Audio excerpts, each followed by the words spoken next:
Mizo Stock Trader kan lo le ta stock market daily Thlirna September ni ruk sang ni som ni pakhat kan lo nei le do ni. Warning. Stock trading hian risang tak keng tel ti shin masaka tha.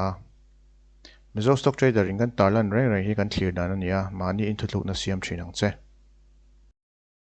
Fundamental factors tang kan than lenga masabera US United States and lela. Hi United States futures market an tani. Friday khanin nimin khan Friday closing chu kan tar lang to weekly en na khane tunan future market a chon la bullish review maya thochan hi anni tan holiday ni wangin on market in hong don lawa chu tunan din mun tuna ri chuan an market hi future satang chuan a bullish review ni Friday lama khan a Dow Jones ka profit booking temom de Nasdaq ero as a stable view a chu ani dan bo unemployment data vel wang khan tan mase thochan a hian anni market holiday ni wangin Tuesday tin hong don a chu eng tin nge ain play out zel don kha shed al harvian tu ari chon stable maybe in future so chang chon future market chang chon chuan hei hi Asia market le emerging market ho ta good news zel ta US dollar hi a hlut na ta niam vele shet zela hi emerging market Asia market a big tek tan chon thulo omni Asia market that na chan tur pakhat factor ani deuh ber ni hi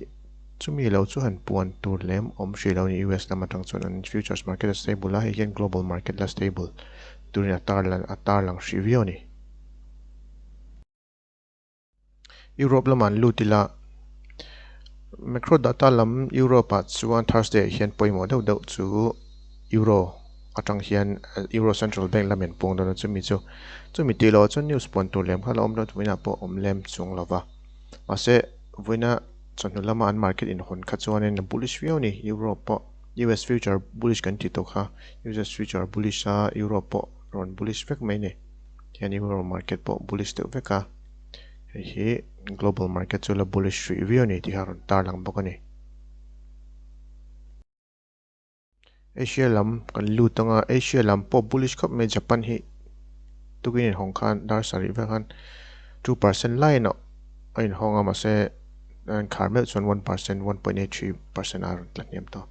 se close travio ni Japan lam hi China po thani voin chu China hi an central government hian an sarkar hian stock market support na tur thu le lan nei dewa hian an market por ti kang deuh va ni tur ania chuan Asia lama chon news han ponem tur ma hi ni deuh me chon a lian pani Japan le China an thatmel chon Asia lam po thavio ni ma se Taiwan ero profit booking om deuh ni South Korea hi chu sideways shi ani South Korea hian market hi chu lan hani mase Japan le China ero an thavio ni win kha chu chan chu China chu hi chiang de win factor ani ta Japan hi an GDP data puan tu te pokha ni me the an economy hi thang turangai ni in good news om deuh hlek ni an tar langa chu pakhat an dama se confirmation lawm chong lawa chu teng deuh chu Asia market a thabak ani Europe po tha US future tha global market chu stable view ni chon kan market lam sector tang hian tran lela voi market din mun sector hen en chuan profit booking te po om ve tran to ni US Indian market he han enela heng sector tang hian profit booking oma chuan heng ho sector hi san lam lapan ani big takin realty sector hi kan bank khon lem lo chapian ma se market an so ngeng tour stock hi om lem lo ni realty sector chon Nifty 50 sector hen tingvel chun ta IT ero chon oma IT khan cha tha TCS Infosys Wipro ti ve han cha thavio ni wing han market kha an nor chho vio ni so small cap pon la tha mid cap pon la tha ma khop men de re khop me mi de pan ni so energy sector Reliance voin stock market in hontran tira gap kha chu mo photo number 1 achon Reliance ani Reliance kha tukin kan 2% in honga 2% gap up wa me chu tiang chuan in market kha ron nor chhongal pop mea resistance level 17,400 kha ron ton tlanga reliance bang le ma se ein khar khan 2% ve in khar ni tur ni reliance ki good news an nei an ni vela hian factor no tam ni reliance tun lai chu an bull khop mai fi ho entry an tam ni rinom chuan talan dan chuan ei vo in kha nifty kha apot nyam tu chu bank tho ni bank hian ron pot nyam le tlat me banking sector hian chan hret ani lawa vai nge bank hian ron che that lo tlat ni dia weekly analysis han bank hi mason na tur thadeu anei ti 80% in bullish theina chance kan si anei kan dia ma se voin na pattern ron thla le de ma se weekly hi le zo lawa tun kara chuan ai siam tha thei view ni tikan ta langa weekly tang chuan na tha ma se daily tang khane Friday khan doji nei to ante doji khan 50-50 atar lang kan to ta khami wang khan kan boin bank lampang chu ron boi deuh hlak ani big takin private bank lam kha ron che boi deuh pharma po profit booking am dewa FMCG apo ha sector tanga alan dan chu ni metal sector ero tha auto chu kan tarlan tong khan week len na se sa auto hi ron comeback theini ti kan tarlan to hania chu ro voina po hian bularon tran ningei tur ni auto sector de po to chu voina sector tanga market han ti che deuh thei tu ni ta ni chuan large cap lam han en ve thungila voin large cap lam ai tin nge bullish lam ang ka soitong khan IT sector in ma hroya han en la Wipro HCL Tech chuan Infi hei mite pathum hi IT sector nia man hroi thafeu ni Wipro pe chu all time high thlengani HCL Tech te po Infi te po anni hi mon li tang chon overbought to via winning lang ma se an daily a chon la bull khop me chan shit an do ni chon Reliance hi 1.7 in khar thei rama 2% ve khan apa Reliance khan maron hroya he hoyan support ta chet chuan sumi lo chu hei po IT in cha thaka mai win chu chuan TCS po etc chuan L&T chuan Reliance le IT hian market ka an nor chho ani bere waina chuan auto sector hawn cha tha boka hei auto sector hawn tang khop me auto IT le Reliance ho hi an ron nor chho ni market ron roi chho tu chuan bearish lam hin thlir la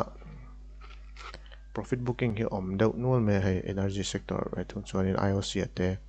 bank ho hi entala IndusInd Bank Kotak Bank HDFC Bank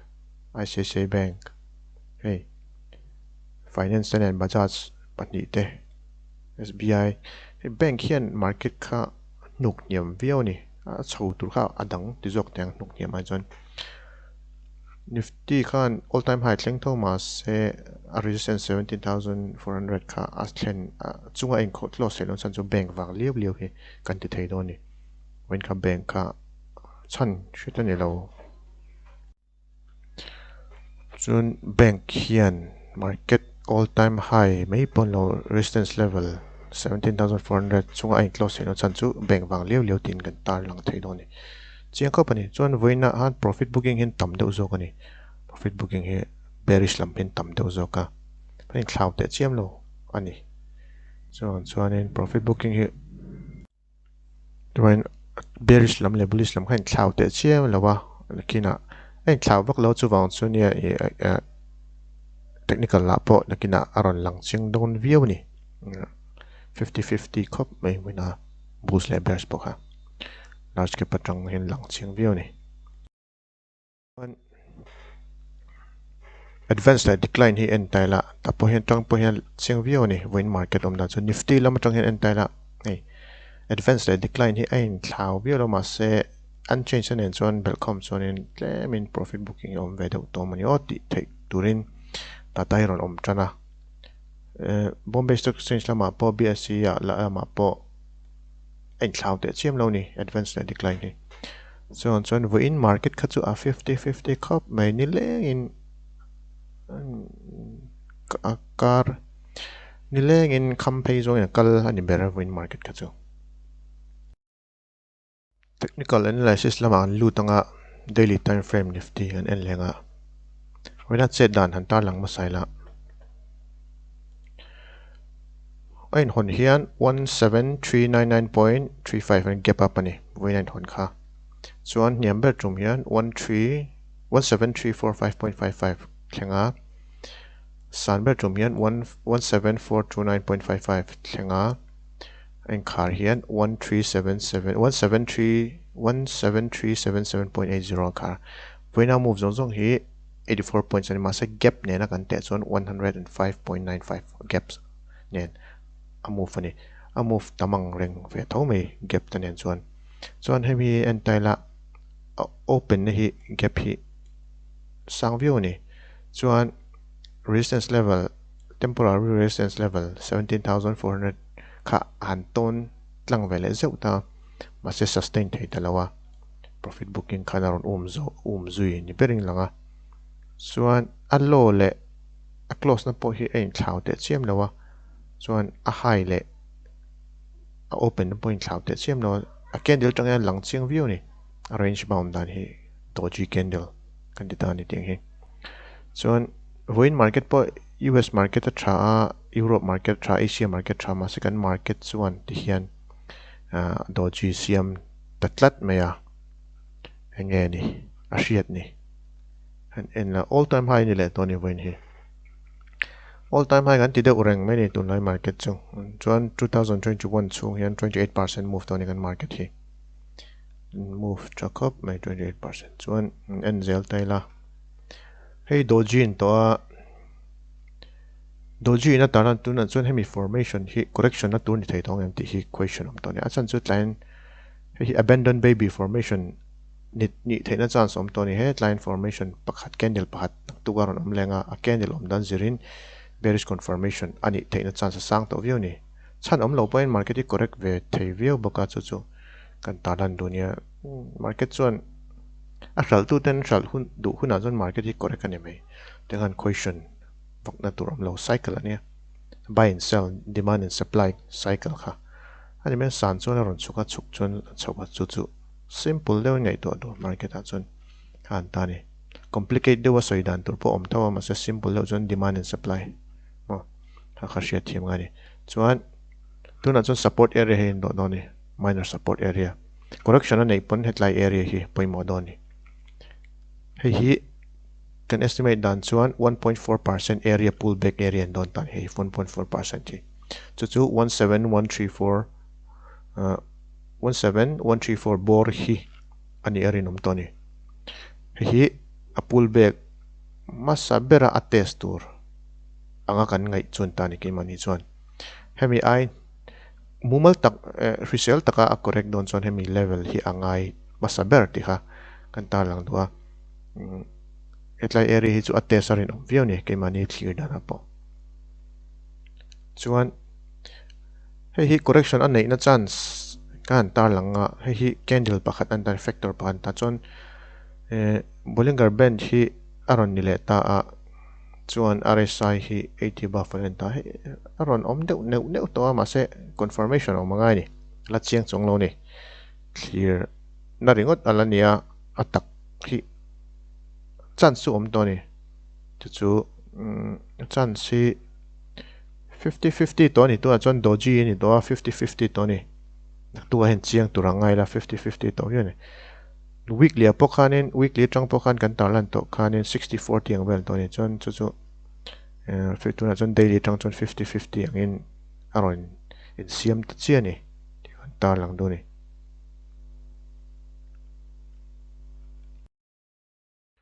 chon tuna 1 hour chart chang hian chiang de nan en daila voina chet dan chu chiang khop in lai hi for in ni le nga chet dan dai campaign zo ya kal liber voina chet dan kha chu so zinga hain honga ai hin honna nia chon profit booking claim kharon oma yan changin na ron tla changin profit booking na don nge an tia ma se campaign zo khanin soi pay deuh ngar ni consolidation phase no om pay deuh ngar ni chu lan dan nia voina pokhan chuan 1 hour tang hi chuanin headline pattern ni ngot en chuan hi flag formation te pawng don ta ni dai flag formation ang ma se headline thui deuh hleka tanga en chuan divergence ani thei tong em ti kha question om thei ta ni 1 hour chuan confirmation hi a om ve ngai ma se 1 hour tang chuanin a reliability sang lem lo ma se hi consider tur pahat chu ni ve to ni doji nen khan aron om to daily po 1 hour tiang le zel om chuan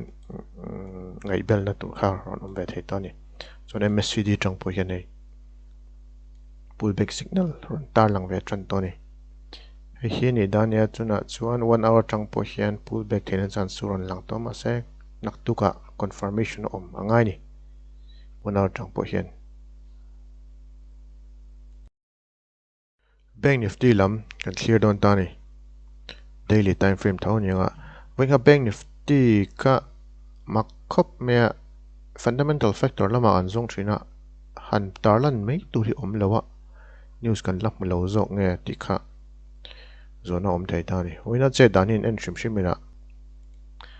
ein hon hian 3687 ein honga an yam lai ber hian 3655 4.45 ania chuan san ber lai hian 36923.65 ania en khar hian 16592.35 en khar ni voina move zong hi 369.2 point some of ani move tam lem lawa omje chu a open na tang gap up chon an open ve nge ni ma se a gap zong hi a khar le fekani a lo tang hian chon a test na hi a san bet rum en la resistance level deuh tho hi a test ani area hi 3700 area deuh tho ka test ya an khar hian hey crucial level tak psychological support level anti weekly kan tarlan to 36500 kha chunga hian ala in close thei shram mai hi tlem chuan a bearish na tur wala titlem deuh ni an entlai area hin en masaila hi bearish confirmation ani thei tong em hei doji tang han daily friday kan tarlan ton 50-50 kan ti to a chon hi tuna chuan aron ti 80-20 to mengem confirmation ni tong em hi so confirmation ni lo chan chu 36500 noi hen line close low tlatani hi Time bull so in advantage an lani na pahan tani la bull tuk low to chuan 60-70-30 ang velin a bearish sentiment of to don tinani hi poima khop mai tai area hi chuan long bearish candle near reversal probability tar lang ani hian chiang khop mea candle tang hian hi major resistance an tani 3700 hi poima khop mai voina pokhani hemi area teu thau hi tesa 369 ngam lo zel chuni ria chuan support area hi hin dani naktu ka hian hemi 36500 level noya a in close ani chuan Bank Nifty hianin profit booking a om bel le arin om view ni chu Bank Nifty din hunani voina pokan market Nifty ka 17000 a in close thailon chan kha dojin a in siam na chan po bank fang liu hi ni ti kha chiang ani ta tang hian technical tang hian chiang view thini 1 hour chart tang hian en leila bank lampang hi voina che dan chuni tlai area hi hei han en la chama khanin ein hon ve tang hanin gap up churan nei ve ma se 370 area headline area sell off ka ron om le tatlat me chon ta karin sell off ka om zela wing ha chu profit booking nge sell off hria ta har khop mai MACD tangpon thalem lo ni RSI tangpon thalem lo wa chu voina lan dan ania 1 hour tangpon an lem lo bank champang chu thalo khop mai nak tu ka nge an do ni FIL DI ka segment lawa thlir la Voina khan FI lam hian 589.36 crore shala DI lam hian 547.31 crore shala lele shal hi a in thlau lo khop mea ma se FI hian tlemin shal nem shata